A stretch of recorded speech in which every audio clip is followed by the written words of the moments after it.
Hello everyone, it's Jamal Thomas. Welcome to the Progressive Soapbox. So this is just an interesting bit of news. There's another story that I really want to jump to, so I'm not going to spend too much time on this one. Yeah, I talk about it in the other story. Just to be very clear, on one of the previous stories that I did talking about Intercept, Hassan, essentially Mehdi Hassan or Hassan Mehdi, whichever I don't remember exactly the way he organizes his name. But essentially, Intercept branded piece, essentially straw manning a bunch of people who are pushing against the war thing, the anti-war left. Essentially saying that they need to prove their case. That it's not enough for them to say, they did this, take our word for it. We're the people that destroyed Libya, we're the people that destroyed Iraq. Take our word for it. They destroyed Iraq on false pretenses. They did the same thing in Libya. And now they're trying to say that there were chemical strikes in Syria. They haven't proven their case. That's our only point. That's our only disposition. That's not us saying we love Assad. That's us saying you need to prove your case. In my video, at no point did I say Hassan was pushing for war. I just said he was strawmanning a lot of people who was pushing against war. Those things are different. If the perspective that was left from that video was that Hassan was pushing for war, that's a mistaken perspective. That's not what I said in the video. So, just want to be clear. I don't necessarily think the guy's pushing for war. He even said in this article himself that, this was an illegal action by the United States and Western powers. I even stated that in the video, that he said that to get that across, that I don't think he's pushing for war. So, one of my subscribers, love them to death, so I don't want to say this is bad about my subscriber, but there was a mistaken impression in that video. And if somebody's walked away from that video thinking that, it was a mistake. That's the first point. Second point.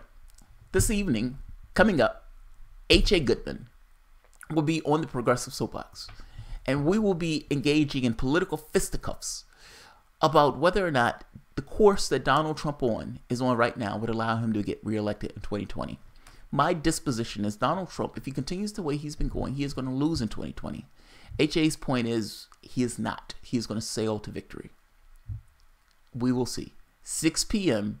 this evening, 6 p.m. Eastern, 3 p.m. Pacific, he will be on the soapbox. 6 p.m. Eastern. That should be a damn good show. H.A. is a friend of the show, so that is going to be a friendly political duel. The thing I want to talk about today is Andrew McCabe, the infamous Andrew McCabe.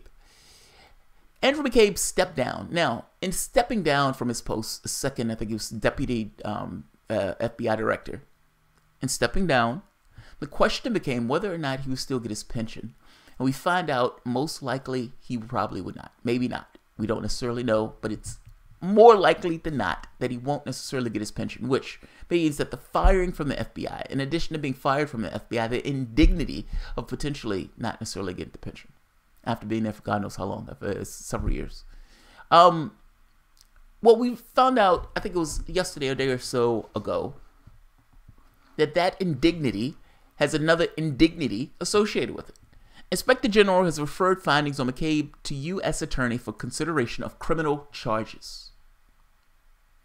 Now, we know McCabe for the infamous Hillary thing. Hey, McCabe, here's a question. How did Hillary Clinton get off? How did she get off? It's a little weird considering Comey extending what would be necessary to get somebody locked up, and you were part of that particular case. Stroik's changing the language of the case. Lisa Page, the person who worked for you, Stroik's having a conversation with her. The love affair, by the way, cheating on his wife, having a conversation, talking about finding some kind of insurance policy for if Donald Trump wins the election. I mean, come on. Comey comes out telling me he's not a Republican, he doesn't like Donald Trump, and he doesn't believe in Trump's America. Him being instrumental in getting that woman off. And you working for Comey. And then we find out that your wife gets $500,000 as she's running in the Democratic Party from a Democratic acolyte, a Hillary Clinton acolyte, Terry McAuliffe. You should have recused yourself from that case. Your wife is getting a ton of money from the Democratic Party. It just so happens that your wife getting money from the Democratic Party, Donald Trump is running. I'm making the point that you are no longer a non-political actor. Either through optics or either through activity, you are no longer a political actor. Fact is, politics, a lot of politics is just theater. It is what it is. Well, part of that is going to lean a certain amount of credibility on you, meaning there's an issue with your credibility here. Your wife is getting all of this money from somebody who's working for Hillary Clinton. Donald Trump is running as a Republican against the Democratic Party, who your wife has a dog in a hunt with. She gets all of this money from a Democratic acolyte. And you're saying that her getting that money in no way ingratiates you to the Democratic Party at all. That my integrity, you can trust my integrity because you can trust my integrity. And that in no way gives me a certain disposition when I am on the case of Hillary Clinton herself. I mean, come on. Come on, let's be honest. Does money change demeanor? Yes. It would be insane for you to think it doesn't. No one would say no. I don't understand why we are supposed to believe that your integrity, your magnificent superhuman integrity is a bar on the wall of having some level of influence. No, I don't believe that. I believe if your wife got $500,000 from the Democratic Party, that is going to ingratiate her and you to more inclined to the Democratic Party. And if Hillary Clinton is up for whether or not that woman should be perp walked, and yes, that woman should have been perp walked based on the evidence of the case, and you give her a pass, then yeah, I'm going to look at you with a certain amount of scrutiny that your wife got all that money. Come on, let's be honest. Like, this is just a logic thing. If you're at work, do you wear a fuck all shirt at work knowing that your boss is going to fire you? The question is, why not? It's because your boss pays you. Well, money in this case is compelling your behavior to not do something in the same way that money compels your behavior to do something when you're working for your boss. Let's be honest about this. Let's not pretend that this only takes place between you and your boss. Let's not pretend that that arrangement of cash influencing behavior is purely just something that happens in the specific confines of your particular job. $500,000 compels behavior. Implicit or explicit, it compels behavior. In fact, you should recuse yourself from that case, and that woman should be perp walked right now, sitting in a jail cell. Let's take a look at the story itself.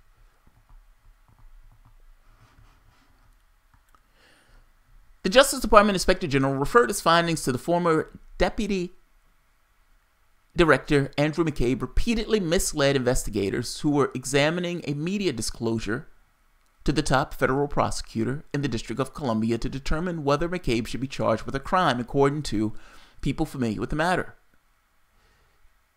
The referral to the DC, it's hard to read it, DC U.S. Attorney Office occurred some time ago after the Inspector General concluded that McCabe had lied to investigators or his own boss, then James Comey, on 4 occasions, 3 of them under oath. It was not immediately clear how the United States Attorney General's office responded to the Attorney's office responded to the referral, or whether the prosecutor there are conducting their own investigation or believe the criminal charges are appropriate. A referral to the federal prosecutor does not necessarily mean McCabe will be charged with a crime. The Justice Department of the United States,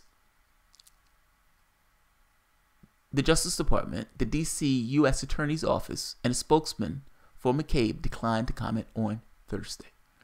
We know McCabe from stuff like this. This is The Hill. Dismiss FBI agent, change Comey's language emails to extremely careless. Now, this is talking about strikes. McCabe gets added into this. Let's see. Where's McCabe? Where's McCabe?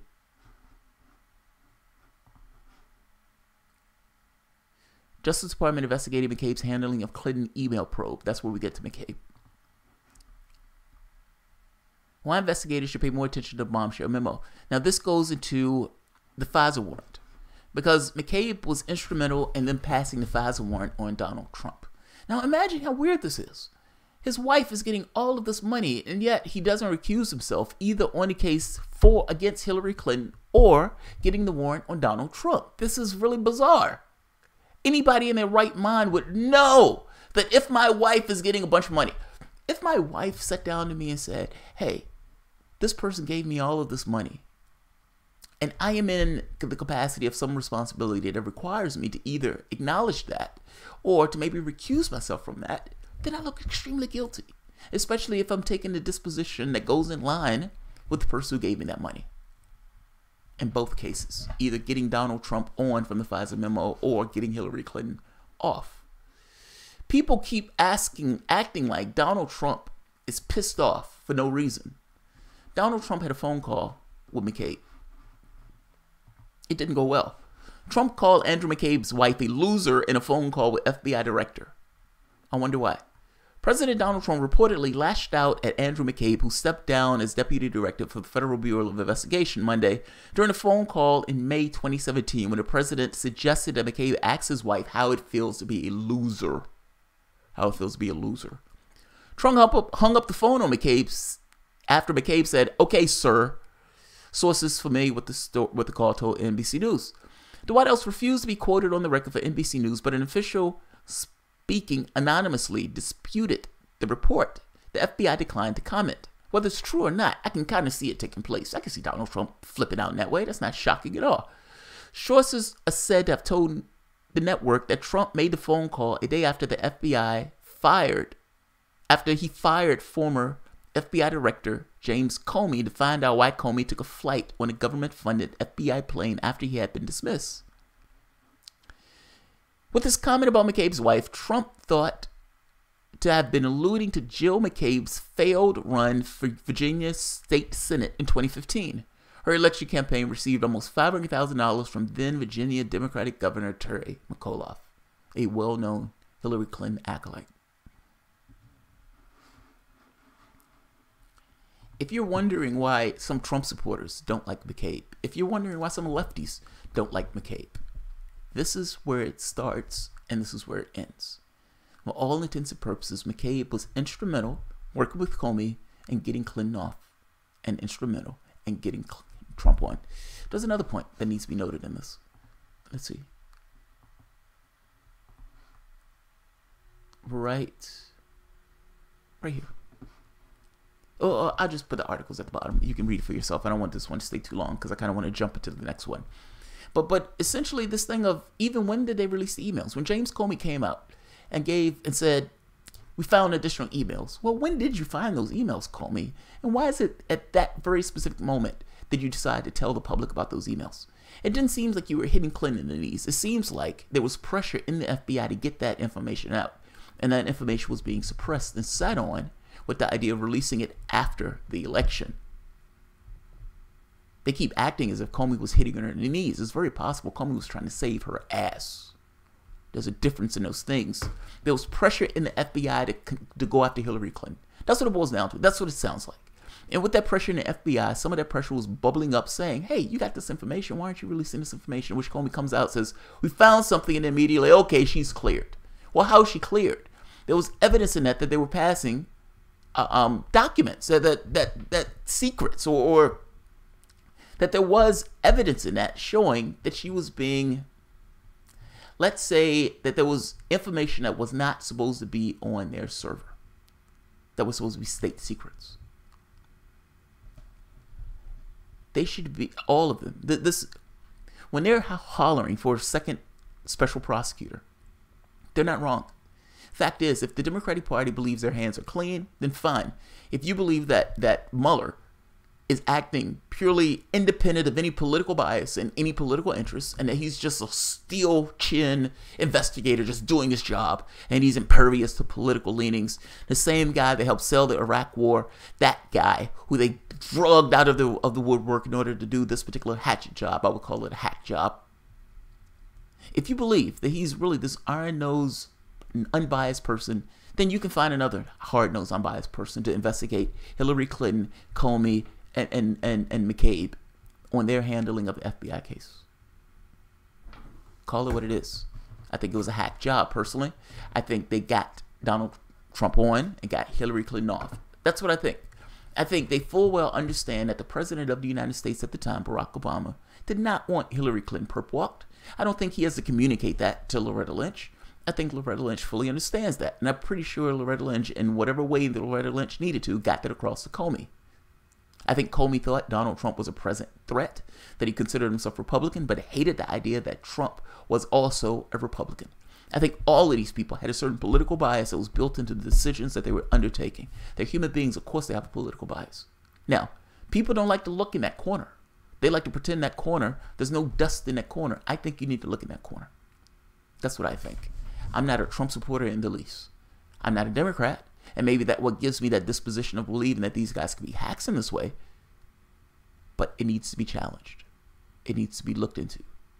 A second special prosecutor needs to be brought into this, to look into the handling of this case with Clinton and Clinton herself, the Clinton Foundation and herself. All this stuff needs to be looked into. So I have no disposition per se on McCabe, other than saying it seems like he was part of this, and at the very least, if he is a non-political actor, because it's possibly that he's right, it's possibly that he's honest about this, but it is grossly negligent that your wife is getting this much money and you still remain on cases that are dealing with political opposition. Are you incompetent or are you corrupt? Which one is it? And if you're just incompetent, then I'm sorry for all of the things that have befallen you and that are about to befall you. And if you're corrupt, then it is what it is. So I will leave it at that. Oh, this is funny. J. Scott, did HA make you do this video in order to accept your debate? No, I'm doing this video because I've done a series of other videos saying that I think these people are corrupt. I think these people are bogus actors. I think they're hacks. I think people want to give Obama a pass. I think they want to give Clinton a pass. I think they completely ignore the fact that the people who are instrumental in getting Donald Trump on, meaning this Russia nonsense, were the same people who got Clinton off. That's what I think. So yeah, I'm doing this video because I actually agree with HA on this very specific point. So no, the debate was something separate and distinct from that. I didn't even think of this video from the standpoint of the debate. This just was one of the videos on my list when I saw it. So I will end this here because I have another video of ridiculousness that I want to jump into that just been released from, I think, the Washington Post. I saw it in my news feed. So I will end this here. All right, guys, if you enjoy the content, please feel free to share, like, subscribe, and of course, you guys can always support the Patreon. Thanks, everyone.